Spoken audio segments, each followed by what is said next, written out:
Muy buenas tardes y bienvenidos a todos los que nos acompañan en línea.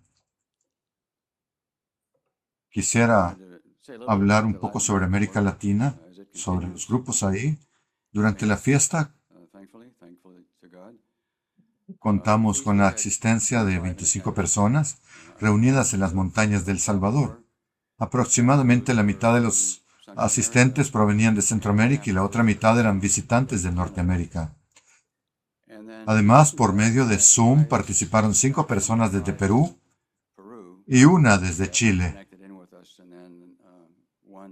el señor Méndez, Sammy Méndez. Tenemos previsto celebrar la fiesta nuevamente el próximo año en el mismo lugar, con algunos ajustes menores, algunas mejoras, tal vez para poder irlo haciendo mejor cada año. Desde la fiesta, otras 7 personas han comenzado a asistir de manera regular en El Salvador. Entre ellas hay 2 hermanos, cada uno con una hija adolescente. Ellos fueron bautizados hace unos 20 años. Cada uno tiene una hija adolescente, como les dije, y también uno tiene un niño. Necesitan un tiempo de adaptación, pero hasta ahora parecen sentirse cómodos con lo que han experimentado con nosotros en la iglesia. Aprecio mucho sus oraciones. Así es que tenemos unos 19 personas en El Salvador. Esta mañana tuvieron 18 presentes y tuvieron un sermón grabado, el que se escuchó la semana anterior en Estados Unidos. Recientemente fueron ordenados también un nuevo diácono y diaconisa en San Salvador durante la fiesta, Noé y Silvia Ágreda. Estamos muy contentos con eso. También hay mucha actividad relacionada con la puesta en marcha del sitio web de la iglesia en español. El plan es mantenerlo actualizado de manera continua. Estamos cerca de llegar a ese punto y que haya publicaciones semanales o quincenales de forma similar a la versión en inglés. Para los hermanos de habla hispana que asisten en Sierra Madre, expresamos nuestro sincero agradecimiento por los esfuerzos del señor Aguilar en la interpretación de los mensajes, así como por el trabajo adicional realizado por el equipo de sonido.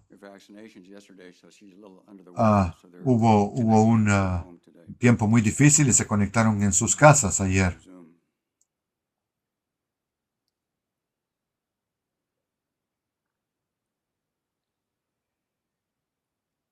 Anthony Kennedy es un ex juez de la Corte Suprema de los Estados Unidos. En- es autor del libro Vida, Ley y Libertad, Life, Law and Liberty, y recientemente fue entrevistado en la Universidad de Stanford, que es también mi alma mater. A continuación se presentan extractos de un artículo que resume dicha entrevista. Dice, conocido por su compromiso con la decencia, la urbanidad y la ética, Kennedy enfatizó con frecuencia las consecuencias humanas de las decisiones judiciales. Según explicó, esa sensibilidad comenzó a formarse desde su infancia.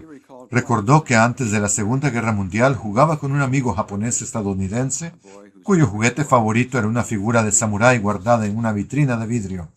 Tras el ataque a Pearl Harbor, su amigo y la familia de este fueron internados bajo la orden ejecutiva de 1942, que obligó a más de 120,000 personas de ascendencia japonesa a ingresar en campos de reclusión. Antes de partir, el niño le entregó su valioso juguete a Kennedy. Nunca volví a ver a mi amigo, recordó. Esa experiencia contribuyó desde una edad temprana a moldear su manera de concebir los juicios y le permitió apreciar con mayor profundidad las consecuencias humanas que conlleva emitir un juicio. Kennedy señaló que los jueces deben estar dispuestos a reconsiderar puntos de vista anteriores, incluso los propios. ¿Hubo motivos, impulsos, prejuicios, consideraciones sociales, precedentes históricos o proyecciones futuras que no vi o que malinterpreté? Reflexionó Kennedy. Eso es parte de la fascinación de juzgar. En un mundo acelerado, añadió, es fácil actuar en modo automático. En lugar de ello, recomendó detenerse y reflexionar sobre la decisión que se tiene delante, señalando que esto es crucial en cualquier profesión. De este modo, Kennedy aporta consideraciones útiles para la forma de decisiones o juicios sabios.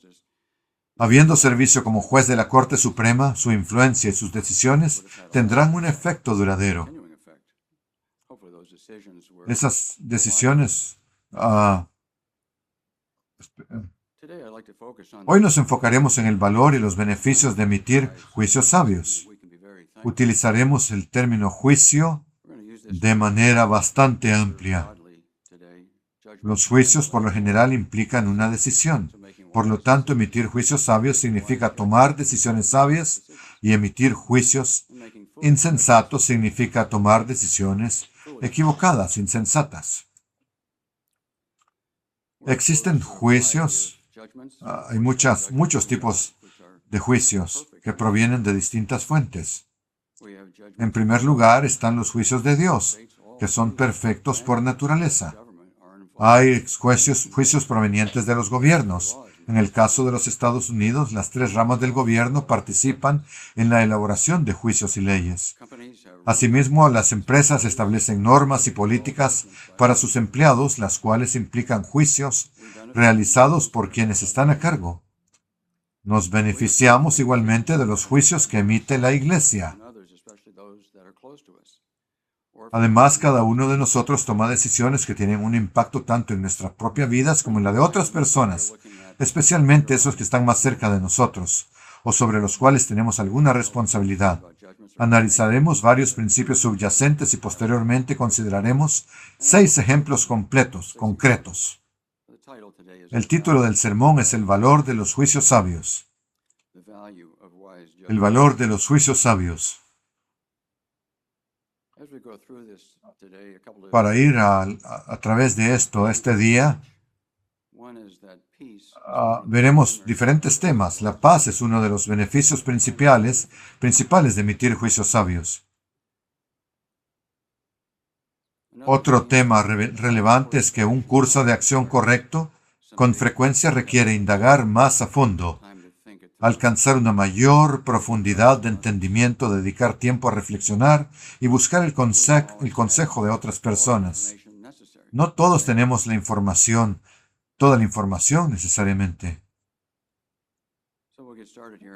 Vamos a ver algunos principios subyacentes, que son importantes principios que Dios ha provisto para nosotros. Resulta útil examinarlos. La primera es la necesidad de jueces y de que estos sean honestos. Encontramos esto en Deuteronomio 16, del 18 al 20. Leo de la Nueva Traducción en inglés, directamente traducida del español.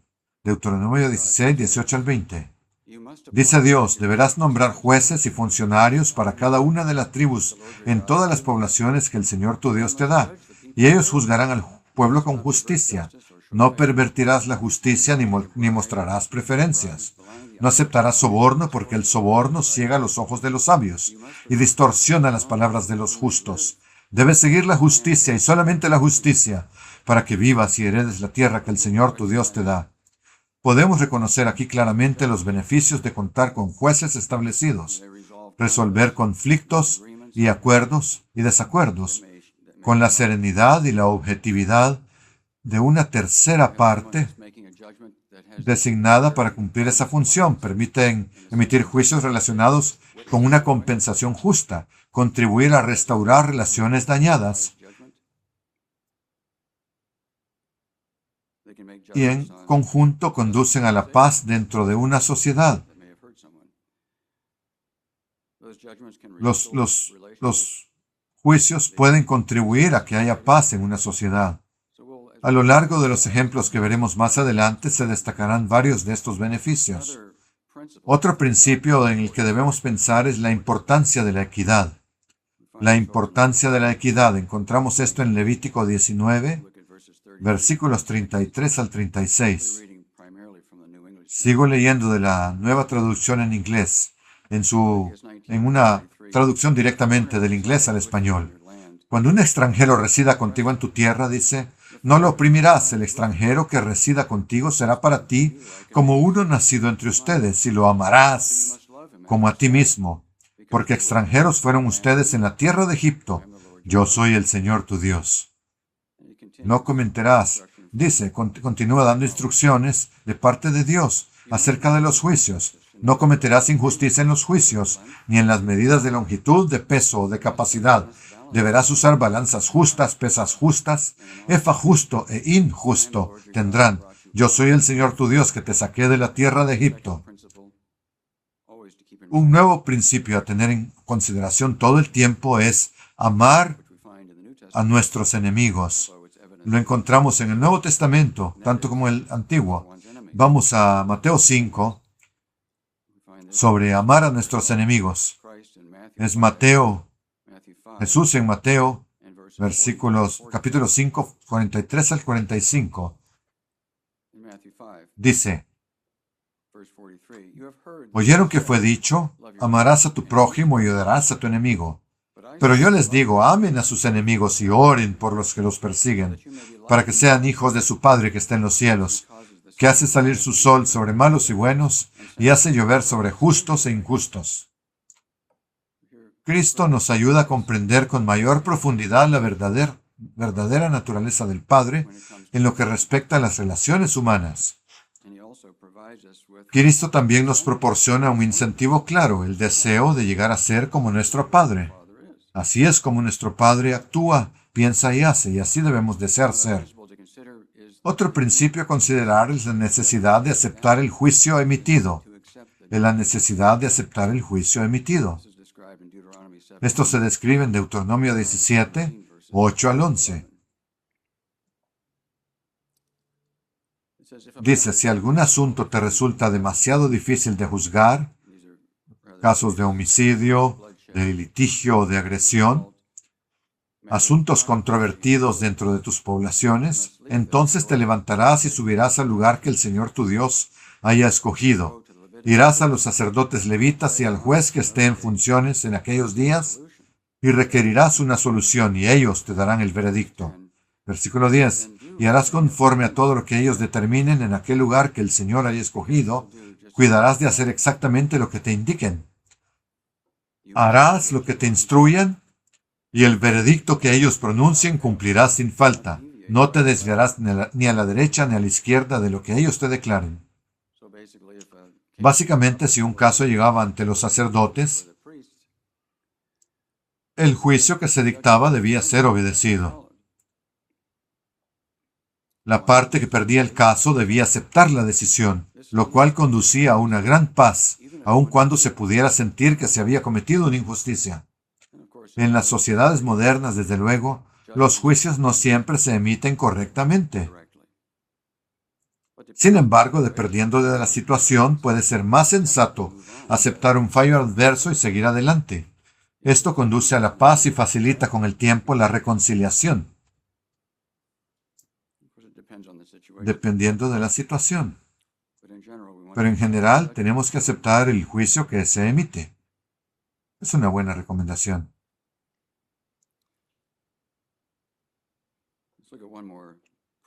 Otro principio más a tener en consideración es ponerse pronto de acuerdo con nuestro adversario. Ponte pronto de acuerdo con tu adversario. Se hay en Mateo 5, 25 al 26.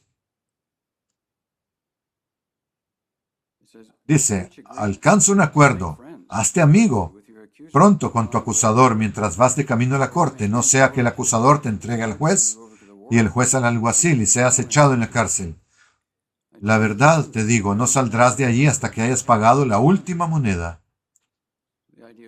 La idea es restaurar la relación mientras aún hay oportunidad. Eso es lo que subraya este pasaje. Guardar rencor retrasa la restauración y resulta destructivo. No tenemos el lujo de aferrarnos al rencor. Además, se nos ordena explícitamente no guardar rencor, como se establece en Levítico 19, 17 y 18.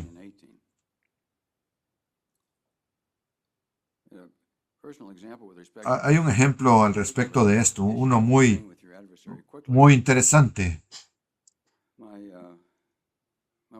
Cuando la familia de mi esposa estaba en Europa, vivía en Eslovenia por un tiempo, y compraban leche semanalmente a un vecino que tenía una vaca.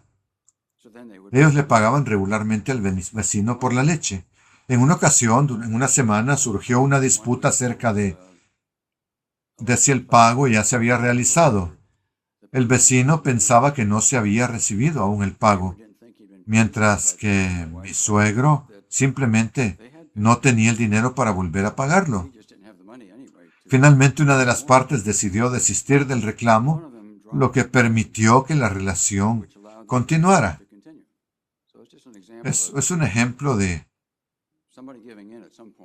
que alguien desiste del reclamo en algún punto para que las cosas continúen, que la relación se sane y pueda continuar por mucho tiempo después de este problema, porque puede destruir la relación.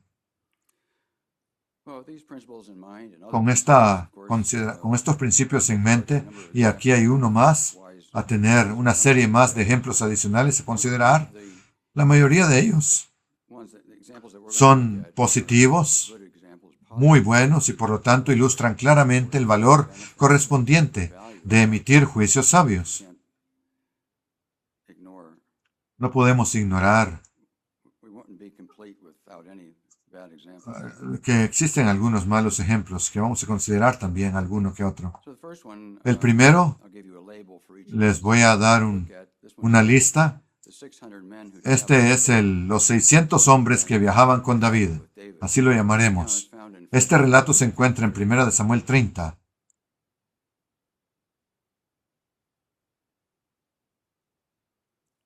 Sucede, 1 Samuel 30, esto sucede al final del reinado de Saúl.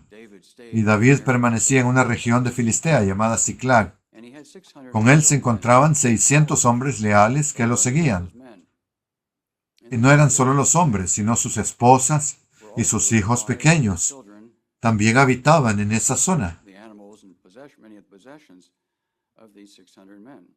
Todo lo que esos hombres tenían. Los hombres estaban ausentes. En una ocasión, los hombres, David y sus hombres, y los amalecitas atacaron Siclag y se llevaron cautivos a todas las esposas, hijos e hijas, aunque no dieron muerte a ninguno. Cuando David y sus hombres se enteraron de lo sucedido, partieron de inmediato en persecución con el propósito de rescatar a sus familias. Cuando ellos llegaron, ya habían sido secuestrados y llevados cautivos. Eso está en 1 Samuel 30, 9 y 10. Dice, David partió con sus 600 hombres. Al llegar a Wadi Besor o torrente de Besor, los que se habían quedado en la retaguardia permanecieron allí. David continuó la persecución con 400 hombres, porque 200 se quedaron atrás, pues estaban demasiado agotados para cruzar el torrente de Besor. Los 400 que continuaron junto a David siguieron adelante y finalmente lograron recuperar todo. También terminaron exhaustos. Vamos al versículo 18, después de que esto había sucedido. Dice, David recuperó todo lo que los amalecitas habían tomado y también rescató a sus 2 esposas. No faltaba nada, ni pequeño ni grande, hijos e hijas, el botín y todo lo que habían tomado. David lo recuperó todo. Además, David tomó todos los rebaños y manadas y los hizo avanzar delante del resto del ganado, y la gente decía, este es el botín de David. Ellos regresaron no solo con lo que habían perdido, sino también con todos los despojos, con mucho más, con todo lo que era de los amalecitas que los habían atacado y capturado a las familias de David y sus hombres. Al regresar se encontraron eventualmente con los 200 hombres que se habían quedado atrás, debido a que estaban demasiado agotados para continuar la persecución. Pero los 400 que habían seguido adelante con David no querían compartir el botín con los 200 que se habían quedado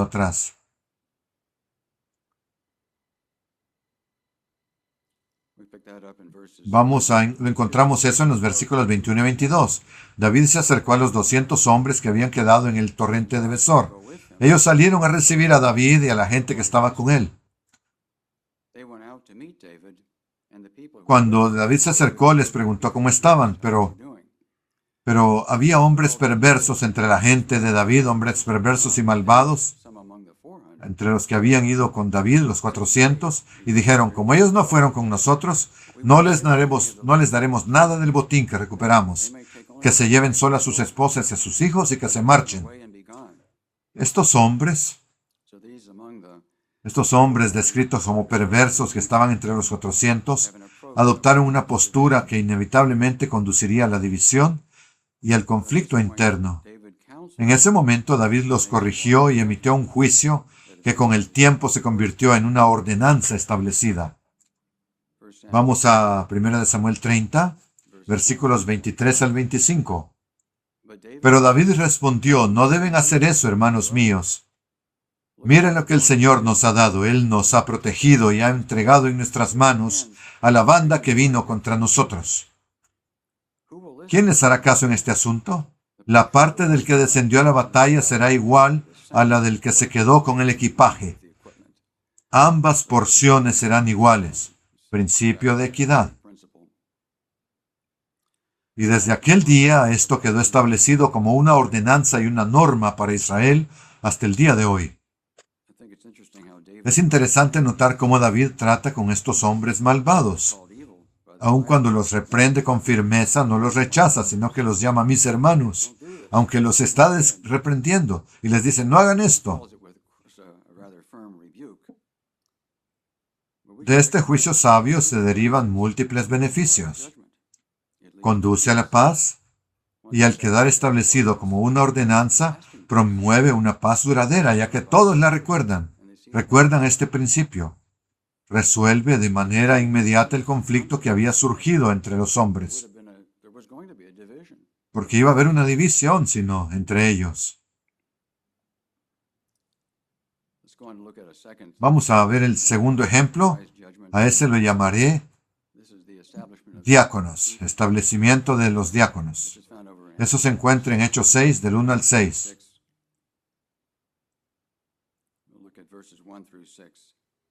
Hechos 6, 1 al 6.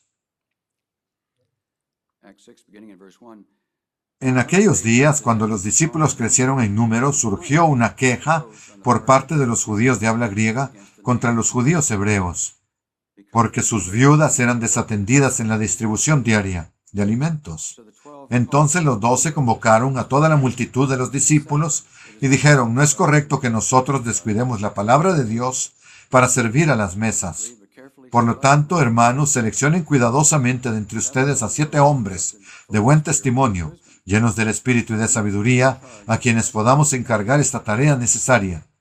Así nosotros nos dedicaremos a la oración y al ministerio de la palabra. La propuesta agradó a toda la multitud y escogieron a Esteban, hombre lleno de fe y del Espíritu Santo, a Felipe, a Prócoro, Nicanor, Timón, Pármenas y a Nicolás, un gentil de Antioquía convertido al judaísmo. Los presentaron ante los apóstoles, quienes oraron y les impusieron las manos.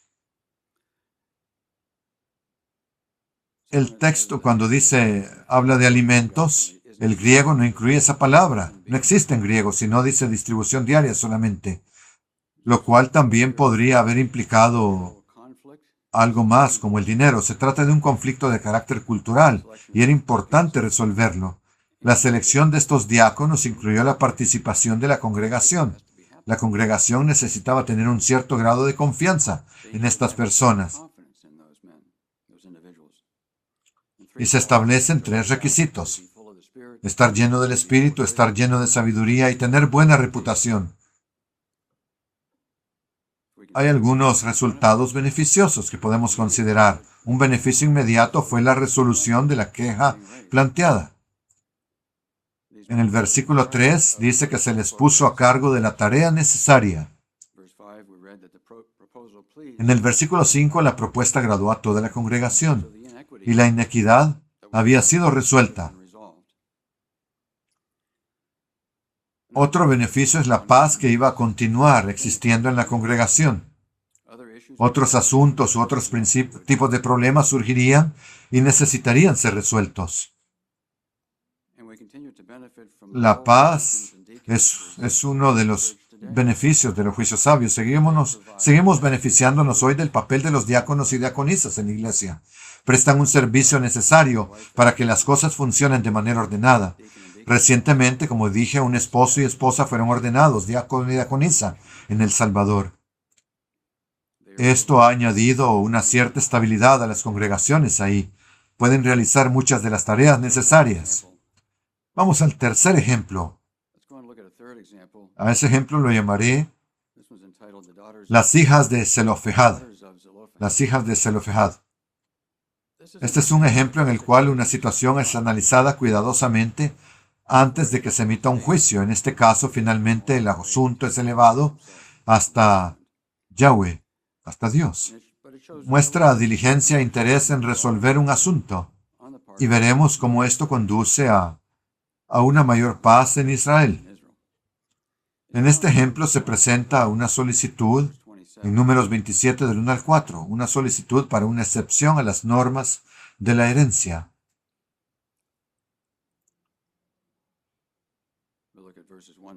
Hebreos, Números 27, 1 y 4, dice,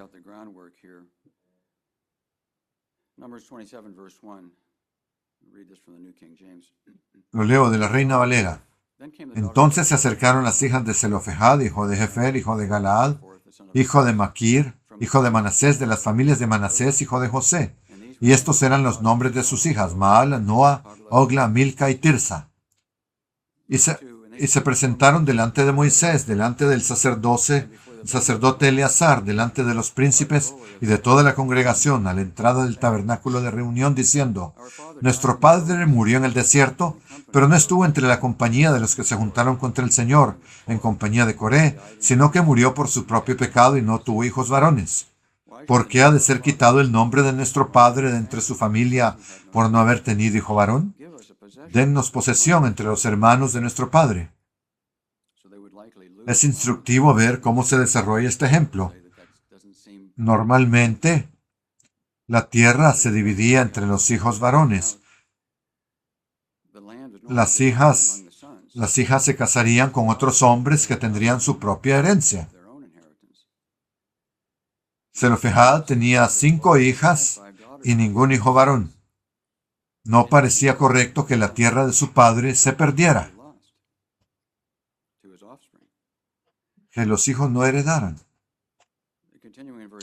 Continúa en Números 5, 27:5. Entonces Moisés presentó el caso delante del Señor y el Señor habló a Moisés diciendo, las hijas de Zelofehad dicen lo correcto, ciertamente les darás posesión de herencia entre los hermanos de su padre, y harás que la herencia de su padre pase a ellas.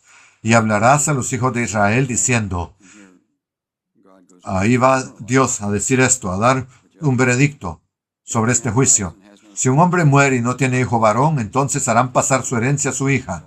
Y si no tiene hija, entonces darán su herencia a sus hermanos. Y si no tiene hermanos, entonces darán su herencia a los hermanos de su padre. Y si su padre no tiene hermanos, entonces darán su herencia al pariente más cercano de su familia, y él la poseerá. Y esto será para los hijos de Israel por estatuto de juicio, como el Señor mandó a Moisés. Estas jóvenes mostraron mucha valentía, es impresionante. A partir de este juicio, vinieron delante de Moisés en juicio por su caso. A partir de ese juicio se estableció un estatuto que proporcionó dirección hacia las normas de herencia. Si no, ellas hubieran perdido su herencia.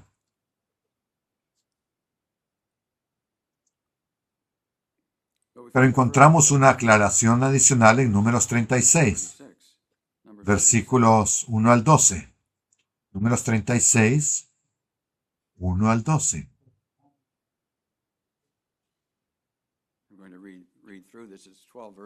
Son 12 versículos. Vamos a leerlos para poder comprender bien. para poder ver bien este caso y los juicios que se hicieron. Entonces los jefes de las casas paternas de las familias de los hijos de Galaad, hijo de Maquir, hijo de Manasés, de las familias de los hijos de José, se acercaron y hablaron delante de Moisés y delante de los príncipes, los jefes de las casas paternas de los hijos de Israel, y dijeron: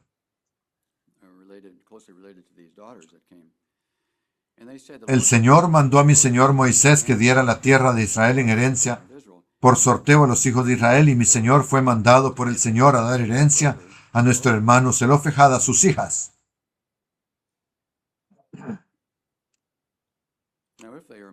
Pero si ellas se casan con alguno de los hijos de las otras tribus de los hijos de Israel, entonces su herencia será quitada de la herencia de nuestros padres y añadida a la herencia de la tribu a la cual se unan. Así será quitada de la tierra de nuestra herencia. Y cuando llegue el jubileo, eso es lo que ellos están pensando acerca de este problema que puede surgir si eso sucede. Si se casan con un hombre de la tribu de Gad, por ejemplo, esa propiedad pasará a la tribu de Gad eventualmente, pasará al esposo. Y cuando tengan hijos, ese hijo será de la hija de Gad, de la tribu de Gad, y pertenecerá la tierra también a Gad. Y será un problema. Es un problema que va a suceder. Y añade: y cuando llegue el jubileo de los hijos de Israel, entonces su herencia será añadida a la herencia de la tribu a la cual se unan. Así su herencia será quitada de la herencia de la tribu de nuestros padres. Entonces Moisés mandó a los hijos de Israel conforme a la palabra del Señor, diciendo: lo que dice la tribu de los hijos de José es justo. Esto es lo que habrá que corregir ahora. Esto es lo que el Señor manda respecto a las hijas de Zelofejad, diciendo: que se casen con quien les parezca mejor, pero solamente dentro de la familia de la tribu de su padre se casarán. Así la herencia de los hijos de Israel no pasará de tribu en tribu, porque cada uno de los hijos de Israel conservará la herencia de las tribus de sus padres. Y toda hija que posea herencia en alguna tribu de los hijos de Israel será esposa de uno de la familia de la tribu de su padre, para que los hijos de Israel posean cada uno la herencia de sus padres. Así ninguna herencia pasará de una tribu a otra, sino que cada tribu de los hijos de Israel conservará su propia herencia, tal como el Señor mandó a Moisés. Y continúa describiendo lo que va a suceder. Así hicieron las hijas de Zelofejad. Pues Maala, Tirsa, Hogla, Milca y Noa, hijas de Zelofejad, se casaron con los hijos de los hermanos de su padre. Se casaron dentro de las familias de los hijos de Manasés, hijo de José, y su herencia permaneció en la tribu de la familia de su padre. Se casaron con familiares cercanos dentro de la familia de su padre. Si estas hijas se hubieran casado con hombres de otras tribus, la tierra que se les dio habría pasado a pertenecer a esas otras tribus. Los hijos habrían sido de la tribu de su padre. El juicio implica que era necesario que se casaran dentro de la tribu de su padre para prevenir que eso sucediera. El versículo es interesante la forma en que Dios establece este juicio, diciendo: sí, restringe el matrimonio a la tribu. No se exigía que se casaran dentro de la familia extendida. Dios no restringió sus posibilidades más de lo necesario. No era un requisito.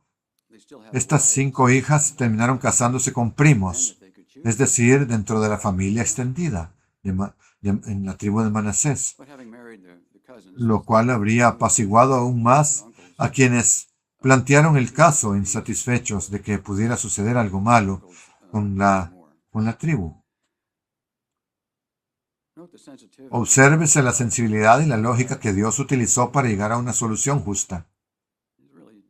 Hubo un razonamiento profundo involucrado. Proporciona la aclaración necesaria para avanzar, dando como resultado paz dentro de Israel.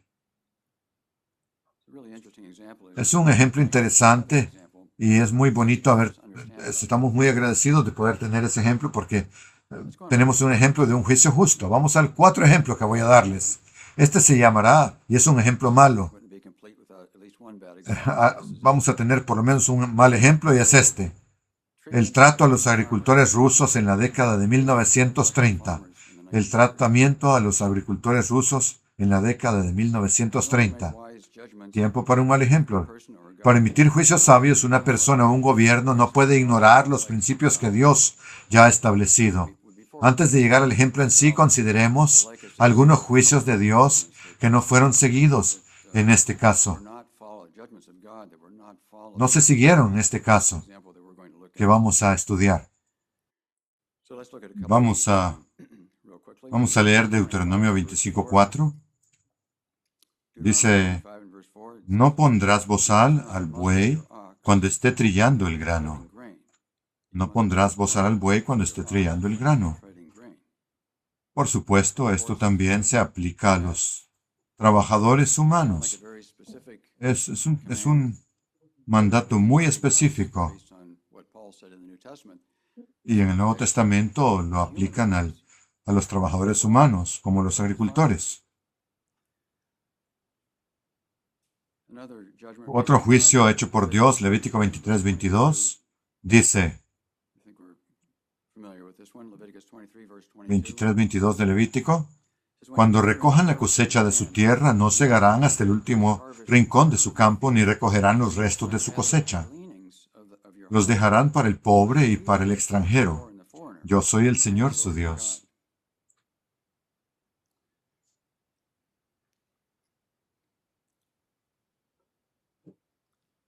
A primera vista, estos juicios parecen ser bastante específicos. Sin embargo, nos enseñan a no ser codiciosos, a respetar las necesidades de nuestros semejantes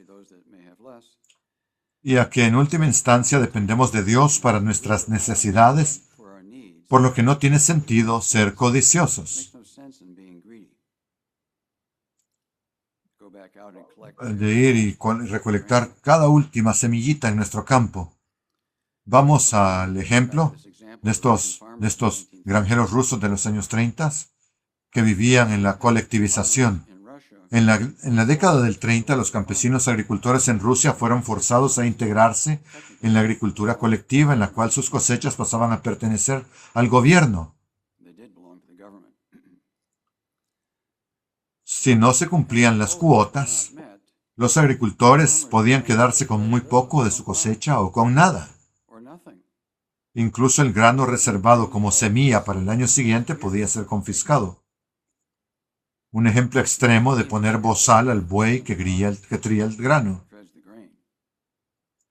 como el del ejemplo del versículo.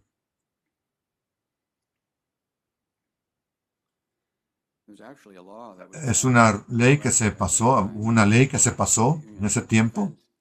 Se aprobó una ley para impedir el espigueo, recolectar espigas. Hubo un decreto sobre la protección de la propiedad socialista. Se le conoció, los agricultores le llamaron la ley de las espiguillas. Es la cabeza de la espiga, la espiguilla. Fue promulgado el 7 de agosto de 1932 para proteger la propiedad de las granjas colectivas conocidas como kolkhoz. El propósito era precisamente ese, proteger la propiedad de las granjas colectivas. No de los granjeros, sino de la granja. Se le llamó la ley de las espiguillas porque permitía que las personas fueran procesadas por recoger el grano sobrante de los campos. Más de 200,000 personas fueron condenadas bajo esta ley. Una ley contra el espigueo viola directamente la voluntad de Dios.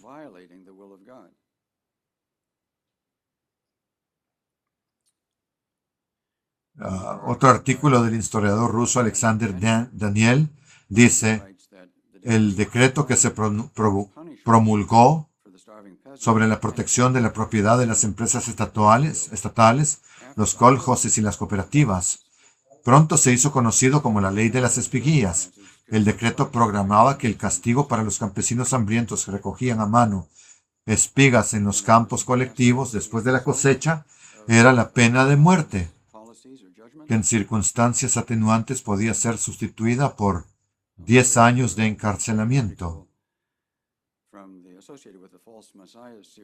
Podemos preguntarnos cuál fue el resultado final de las políticas o juicios de Stalin.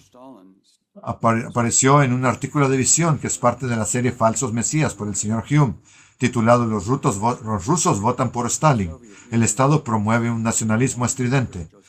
Dice, el líder de la Unión Soviética, nacido en Georgia, Joseph Stalin, 1878-1953, fue responsable de la muerte de decenas de millones de sus propios ciudadanos mediante purgas, campos de trabajo y desastrosos programas de colectivización agrícola que provocaron hambruna.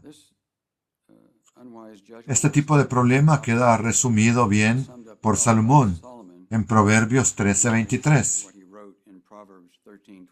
Proverbios 13:23.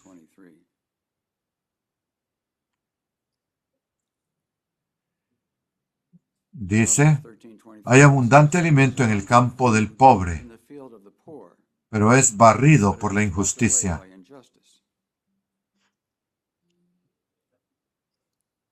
De acuerdo al wetworld.org, en los Estados Unidos, un acre de trigo produce en promedio alrededor de 40 fanegas de trigo. Un acre produce 40 fanegas. Un acre es como media manzana. Así, la tierra produce abundantemente, pero eso puede producir para 25 años, por un año. 25 personas por un año. La tierra produce en abundancia, pero la injusticia y los gobiernos malvados que promulgan juicios malvados pueden tomarlo todo. En este juicio malvado que estamos estudiando, el resultado fue resentimiento por parte de los agricultores, lo cual condujo a lo opuesto de la paz. Este juicio no resolvió ningún problema, condujo a la hambruna, sufrimiento y muerte a gran escala. Nos hace pensar que fue un juicio muy insensato, en extremo insensato. Ese fue nuestro cuarto ejemplo. Vamos al quinto, al que llamaremos Consejo Práctico de Juan el Bautista. Consejo Práctico de Juan el Bautista. Juan el Bautista dio consejos muy prácticos a quienes acudían a él para ser bautizados. Pero los precedía de una fuerte amonestación, la cual leeremos primero. Vamos a Lucas 3, versículos 7 al 9. Lucas 3, 7 al 9.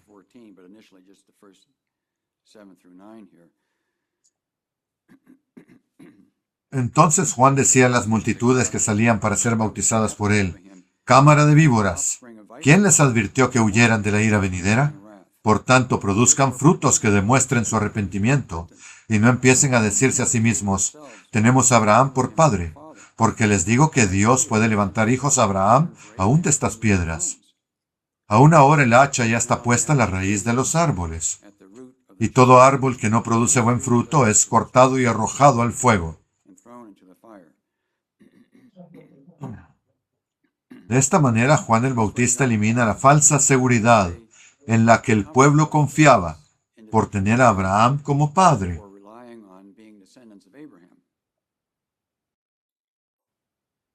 Como resultado, vemos una reacción humilde de parte de ellos, aunque algo defensiva, pero formulando preguntas razonables. Encontramos eso en Lucas 3, del 10 al 14, que también leeremos.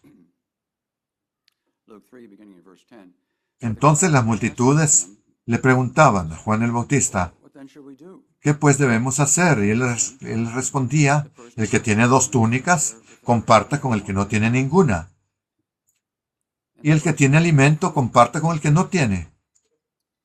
También vinieron recaudadores de impuestos para ser bautizados y le dijeron, Maestro, ¿qué debemos hacer? Y él les dijo, no cobren más de lo que se les ha ordenado. También algunos soldados le preguntaban, ¿y nosotros qué debemos hacer? Y él les dijo, no tomen de nadie dinero por la fuerza o a través de denuncias falsas, y conténtense con su salario. Una serie de juicios o recomendaciones, consejos muy prácticos y de aplicación inmediata que indicarían el arrepentimiento de una persona.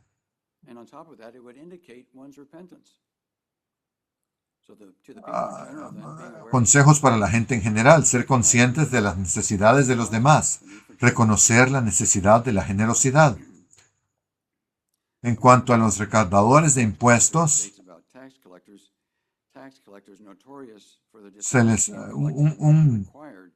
un comentarista dice, los recaudadores de impuestos eran notorios por su deshonestidad al cobrar más de lo requerido y quedarse con la diferencia. Eso ejemplificaba la necesidad de honestidad. Su deshonestidad era parte de la razón por la que eran tan odiados. En cuanto a los soldados, ese comentario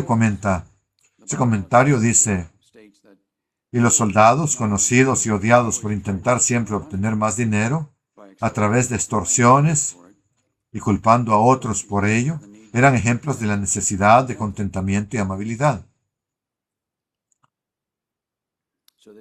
Este consejo dado a los recaudadores de impuestos y a los soldados no era una recomendación opcional. Era algo que se debía aplicar a partir de ese momento. Hacerlo demostraría el arrepentimiento de ellos.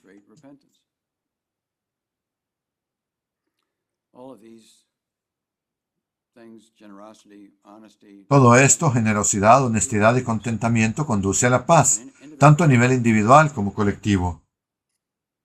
Consejos muy prácticos de Juan el Bautista.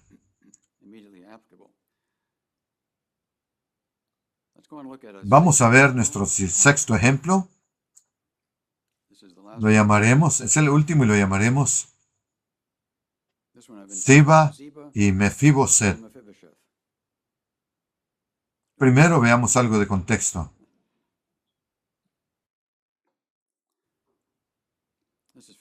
Se encuentra en 2 de Samuel 9, del 1 al 11. Algo de contexto. Estos dos individuos eran benjaminitas. Mefiboset era nieto de Saúl, hijo de Jonatán. David había mostrado bondad hacia él por ser hijo de Jonatán y siempre lo había invitado a comer a la mesa del rey. Mefiboset era inválido de ambos pies, tras haber sufrido una caída cuando era pequeño. Siba, el otro hombre, era siervo de la casa de Saúl. Ahora, con este contexto podemos ver cuál fue el problema. Podemos comprender la situación. 2 de Samuel 9, del 1 al 11. Vamos a saltarnos un par de versículos, pero vamos a seguir toda la historia. Entonces David preguntó, ¿queda todavía alguno de la casa de Saúl a quien pueda mostrarle bondad por causa de Jonatán? Había un siervo de la casa de Saúl llamado Siba, y lo trajeron ante David. El rey le preguntó, ¿eres Siba? Él respondió, a su servicio. El rey dijo, ¿no queda nadie de la casa de Saúl para que yo le muestre la bondad de Dios? Siba respondió al rey, queda un hijo de Jonatán, lisiado de ambos pies. El rey le preguntó, ¿dónde está? Siba respondió al rey, está en casa de Maquir, hijo de Amiel, en Lodebar. Entonces, vamos a saltar hasta el versículo 6. Cuando Mefiboset, hijo de Jonatán, hijo de Saúl, vino a David, se postró sobre su rostro e hizo reverencia. Y David dijo, ¿Mefiboset? Y él respondió, sí, a tu servicio. David le dijo, no tengas miedo, porque ciertamente te mostraré bondad por amor a Jonatán, tu padre, y tú comerás siempre a mi mesa. Entonces, vamos a ir hasta el versículo 9. Entonces el rey llamó a Siba, siervo de Saúl, y le dijo, todo lo que pertenecía a Saúl y a toda su casa, yo lo he dado al hijo de tu señor. Tú pues le labrarás las tierras, tú y tus hijos y tus siervos, y traerás los frutos para que el hijo de tu señor tenga que comer. Pero Mefiboset, el hijo de tu señor, comerá siempre a mi mesa. Siba tenía 15 hijos y 20 siervos. Siba respondió al rey: conforme a todo lo que ha mandado mi señor el rey a su siervo, así lo hará tu siervo. Y Mefiboset comía a la mesa del rey. Ahora avancemos muchos años, a partir de este momento. Mientras David estaba en el exilio a causa de la guerra con Absalón, Siba, en ese tiempo, viene a él. Vamos a leer 2 de Samuel 16, del 1 al 14, de 1 al 4. 2 de Samuel 16, del 1 al 4. Mantengan en mente que ya leímos quiénes eran estas personas y ahora vamos a ver cómo evolucionó la situación. Es muy adelante del tiempo inicial que leímos. Cuando había pasado David un poco más allá de la cumbre, he aquí Siba, el siervo de Mefiboset, salió a su encuentro. Oh, disculpen. Tengo un problema aquí leyendo. No, estoy bien. Siba, el siervo de Mefiboset, salió a su encuentro con un par de asnos ensillados, sobre los cuales había 200 panes, 100 tortas de pasas, 100 canastas de fruta de verano y un odre de vino. Y el rey preguntó a Siba: ¿para qué traes esto? Siba respondió: los asnos son para que monte la familia del rey, el pan y la fruta de verano para que coman los jóvenes, y el vino para que beban los que se cansen en el desierto. Entonces el rey preguntó: ¿dónde está el hijo de tu señor? Refiriéndose a Mefiboset. Siba respondió al rey: he aquí que se ha quedado en Jerusalén, porque dijo: hoy la casa de Israel me devolverá el reino de mi abuelo, refiriéndose a Saúl. Entonces el rey dijo a Siba: todo lo que pertenecía a Mefiboset ahora es tuyo. Y Siba respondió: me inclino ante ti. Halle yo gracia delante de ti, mi señor el rey. David emite un juicio. Lo que originalmente se había prometido a Mefiboset se da a su siervo, pero no se ha escuchado la versión de Mefiboset. No se ha confirmado. Siba ciertamente fue de gran ayuda para David cuando fue necesario. Pero ¿era verdad lo que Siba dijo acerca de que Mefiboset planeaba ser rey? Porque estaba en la línea de Saúl. Quizás pensó que era un buen tiempo para recuperar el reino de parte de Saúl, heredado de Saúl. ¿Era cierto todo eso?